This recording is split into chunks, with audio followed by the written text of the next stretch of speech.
যাদবপুর নিয়ে বাম তৃণমূলকে নিশানা করলেন শুভেন্দু অধিকারী। যাদবপুরে অতি বাম মাকুরা আড্ডা করেছে, চরস গাজার আড্ডা করেছে। ওরা সংবিধান মানে না, ওরা যাদবপুরে সিসিটিভি বসাতে দেবে না। এরাই ভোটের সময় no vote to Modi slogan তোলে। মমতা বন্দ্যোপাধ্যায় তার লাভ পান। আক্রমণ বিরোধী দলনেতা শুভেন্দু অধিকারী।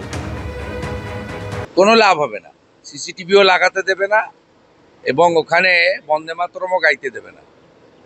যাদবপুরে আলট্রা লেফট যারা গোমতী থেকে গোদাবরী আলাদা দেশ চায়, সংবিধান মানে না, অর্থাৎ পরিষ্কার কথা মাকু যাদের বলা, যারা হেরোইন চরস গাঁজার আখড়া করেছে ওখানে, এরা ওখানে আমাদের ইউজিসি বা আমাদের যে শিক্ষা ব্যবস্থা তার যে অন্যান্য বিশ্ববিদ্যালয়ের যে পরিবেশ সেটা তৈরি করতে দেয় না এবং এরা জাতীয়তাবাদী বিরোধী, রাষ্ট্রবিরোধী।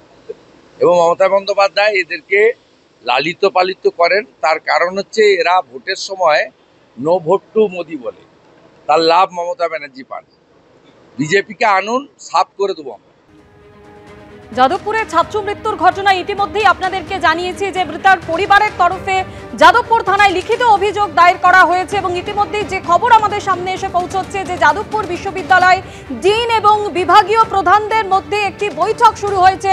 বেশ কিছুক্ষণ হলো সেই বৈঠক চলছে, ডিন এবং বিভাগীয় প্রধানদের মধ্যে সেই বৈঠক চলছে বলে জানা যাচ্ছে। আমাদের প্রতিনিধি কৃষ্ণেন্দু অধিকারী আমাদের সঙ্গে রয়েছেন। কৃষ্ণেন্দু, এই বৈঠক নিয়ে কি খবর রয়েছে?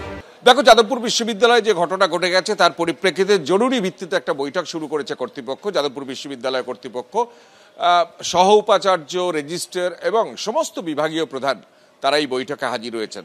আমরা যেখানে আছি যাদবপুর বিশ্ববিদ্যালয়ের যে মূল প্রশাসনিক ভবন অরবিন্দ ভবন, সেই অরবিন্দ ভবনের যে কমিটি রুম, সেই রুমে সেই বৈঠক চলছে এবং বিভিন্ন শাখার ডিনরাও সেখানে উপস্থিত আছেন। আজকে মূলত যে কারণে বৈঠক হচ্ছে যে যেভাবে একজন ছাত্রীর এইভাবে মৃত্যু হয়েছে জলে ডুবে, তাতে বিশ্ববিদ্যালয় কর্তৃপক্ষ কি পদক্ষেপ করবে।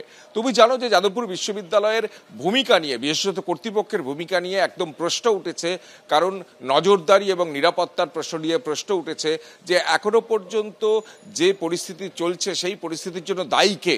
বিশ্ববিদ্যালয় কর্তৃপক্ষের বিরুদ্ধে একাধিক অভিযোগ উঠেছে যে নিয়ম বা যে বিধি বিশ্ববিদ্যালয় কর্তৃপক্ষ বলবৎ করে, সেই বিধি কার্যত বাস্তব ক্ষেত্রে সেটা প্রয়োগ করা হয় না কেন তা নিয়ে প্রশ্ন উঠেছে। একজন ছাত্রীর নিরাপত্তা ক্যাম্পাসে থাকবে না কেন তা নিয়েও প্রশ্ন উঠেছে। এবং যে অনুষ্ঠান সেদিন হচ্ছিল সেই অনুষ্ঠানের লিখিতভাবে 8টা পর্যন্ত সেই অনুষ্ঠান করার অনুমতি ছিল, তারপরেও সেই অনুষ্ঠান চলেছিল, কেন চলেছিল?